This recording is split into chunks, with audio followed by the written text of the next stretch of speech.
Now let's get it started. Let's get it started. Play ball! Let's start with Isak. Newcastle yesterday told us, all the news broke yesterday, that Isak wants to leave Newcastle. Nobody knows why. At some point, he left the training ground at the preseason training ground in Asia, and the games they wanted to play at the weekend, and left. People were saying that the rumors was injury. But yesterday, that he broke that he's going to leave Newcastle, even though the only team that is still rumored to want Isak now is Liverpool, even though they have bought Ekitike for about 95 million euros. I don't know what Isak is thinking, what Newcastle is thinking, but they are saying that if Isak leaves Newcastle, they are going to buy Sesko. It's going to be an interesting summer. Okay, John, if you look at that deal yesterday, he broke yesterday that Isak went to leave. It was a bit of a surprise for everybody, because everybody thought that Newcastle is going to hold on to Isak. And yesterday, we are hearing that he wants to leave. So what do you think?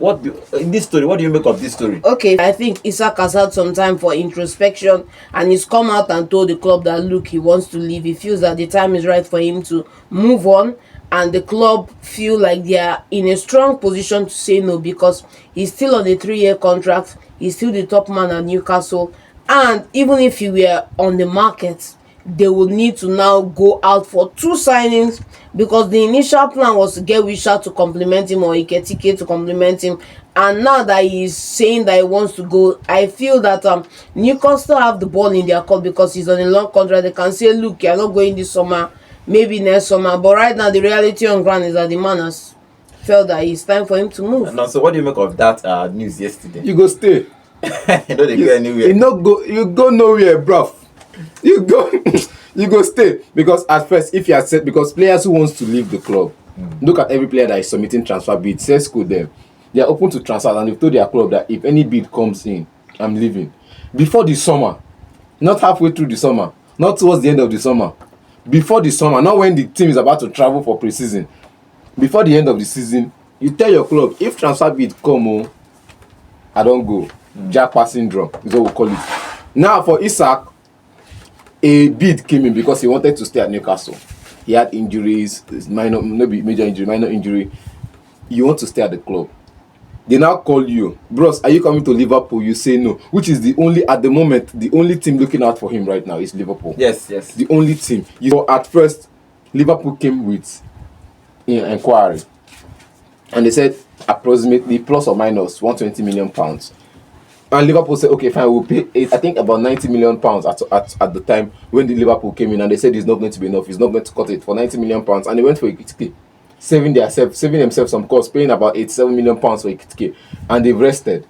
Now, after that transfer has gone through, you now want to. If you had said you wanted to go, Liverpool would have sold for 100 million, because plus or minus, if you had calculated plus the add-ons, Liverpool went with the first sub, it's about £100 million. Plus add-ons plus bonuses is about £100 million.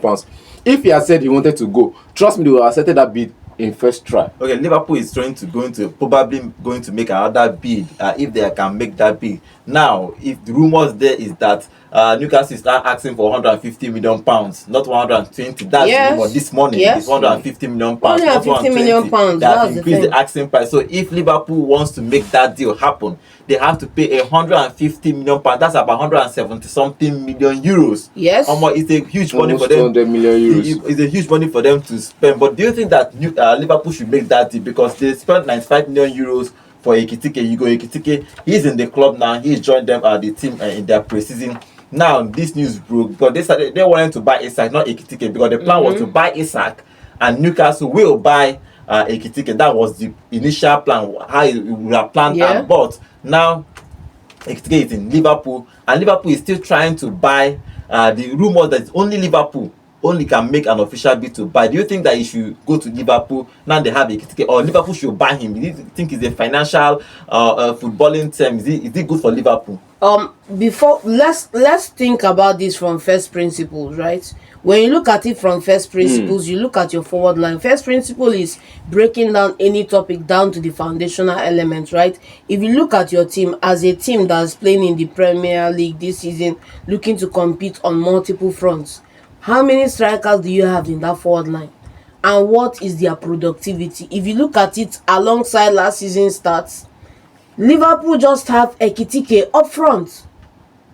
Because even the man you are talking about staying back, Darwin Núñez, is not staying back on 2 solid feet because anything can happen. So if I were a Slot right now, I would personally, in my opinion, right, get Isak to come in and move Darwin Núñez on. Isak Ekitike moving on is now going to be poetic that the forward line that Newcastle wanted to assemble is what Liverpool can assemble right now and use in the Premier League, you know. But I would get Isak in, get him alongside Ekitike, move Darwin Núñez on, and you keep your team the way I think it Liverpool is. can, because if they accept the bid from Diaz from about 75 million euros, up there about 60, They'll match it with then about now 75 they'll sell, and probably again. they'll sell what's his name, Nunes, maybe around 50 million pounds. 60 million. 60 million pounds, let's say 60 million pounds. Sell Diaz around 60 million pounds. They have 120 already. They can just find probably somewhere find 30 million pounds and add on and pay, and they can negotiate, and they cannot pay, and they might not pay in one installment. They might pay 100 and spread Of course. 50. Let's not forget that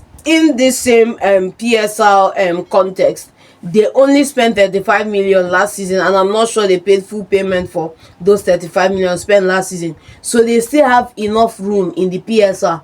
You understand me? And I believe that they can get the deal done if they want to get it done.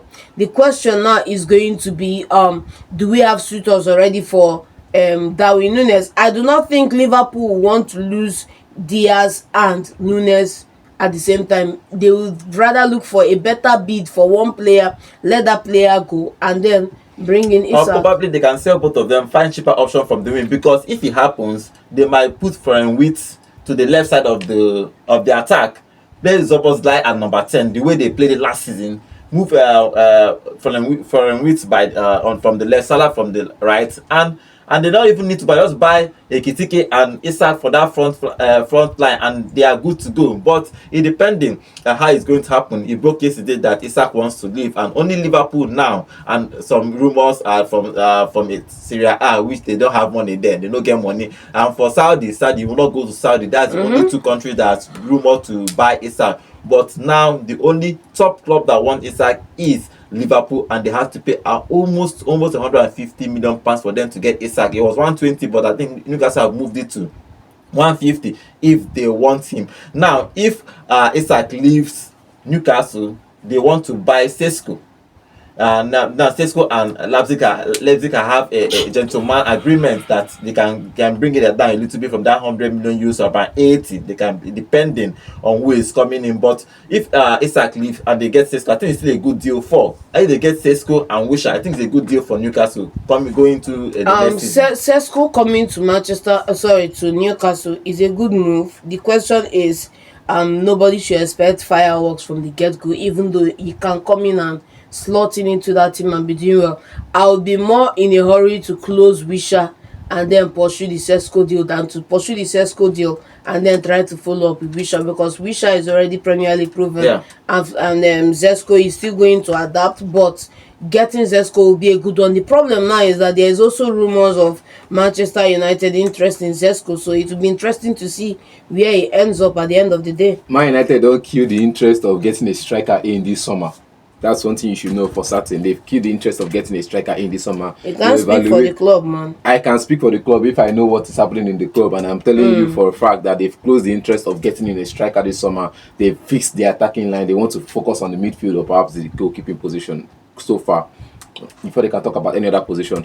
And for Benjamin, I feel like he's so urgent to leave the German league. He wants to play in the Premier League. Isak is still going to be no matter. I just kept quiet about this whole back and forth, because I am sure that Isak will play the Premier League in Newcastle next season. I'm thinking the same thing. Why beat around it, drag around it? You want to sign another player? Fine, bring them in. You want to bring in other players? Players have submitted, because I feel like if you want to leave a club towards the end of the season, you would have made moves. Look at the player they want to ship out of Man United. Look at the players that are leaving Liverpool when they left Liverpool. Before the end of the season, they already the likes of Wijnaldum. Before the end of the season, you could see that his mind is somewhere else. So at the end of the season, they just have to bros. They go. You know, all those players, go back and see. Unless the team they just emergency bid, like team we need money, like Southampton now we need money. Emergency bid just come for their best player for last season. They go sell. But Newcastle is not in a hurry. They have the money, they have the finance, they have the contract. You get, and they are not fighting relegation battle like Leicester City that had to sell at some point to Aston Villa, Telemans and all of those people. So for me, all this bit about, there will always be rumors about players moving, and for Sesko coming to Premier League, it's not going to be easy. It's not going to be easy for him jumping ships from Germany to Premier League. He's going to come in and play good football. I'm not going to doubt his potential, because now I sound like as if I'm doubting his potential. He's going to do well in the Premier League, but it's not going to be easy at first. So is he coming to the Premier League? He should come now, where the ground is still, where everybody is still making move, and they say, okay, there are plenty of foreign players in the Premier League. First season, you can be calculated among those foreign players as, let's come in and see if maybe our first season is not good enough. We flopped in our first season. We can now give you that, that leeway that, okay, it's first season. Let's see how the next season goes, like we did for Darwin Núñez. Okay, Sesko might come if Isak leaves. That news broke yesterday that Isak is going to leave. Liverpool have to make a British record bid for him if Newcastle have to sell. That means about 150 million pounds if they are going to sell out. Almost is a plenty money. It's possible. That's what we are talking about. PSG triggered Neymar's transfer. That's why they started putting 1 billion in everybody's transfer, because nobody believed it at that point.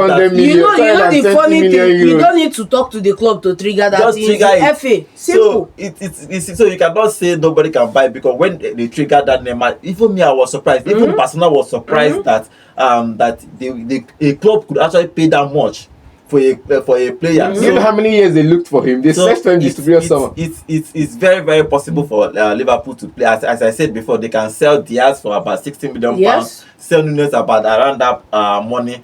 Pay 70 million, 75. Núñez 60, that's 135. And spread out probably 50 that is remaining. Spread out this 50 in the next 2 or 3 years, which is very, very possible. Nobody plays in one installment now. So you pay a huge amount and just spread up the rest. So it's very, very possible. But let's see how that deal is going to pan out, because Isak wants to leave, and if Liverpool buys more Isak, they are going to be Ekitike and Isak as their striking force next season. Is going to be huge. The Premier League go hot next season. I can't wait for 17th August to start, because everybody is buying. Arsenal is buying, Liverpool is buying, Man City have already finished their buying, or probably they might buy 1 or 2 more players. Manchester United, I don't know what they do, but they have bought 2 strikers. Chelsea is obvious. Chelsea have been buying, so everybody is buying. But for Isak, let's see if that deal will go through. As so I've said, I have this feeling that he will still stay about, because I don't think it's not feeling. If I look at generally Liverpool spending 95 million euros and trying to spend around 160 something million in one summer, is going to be tough, but it's possible. But let's see how one position. For one position. Let's see how that deal is going to go through. Isak wants to leave, and Liverpool is going to make that bid.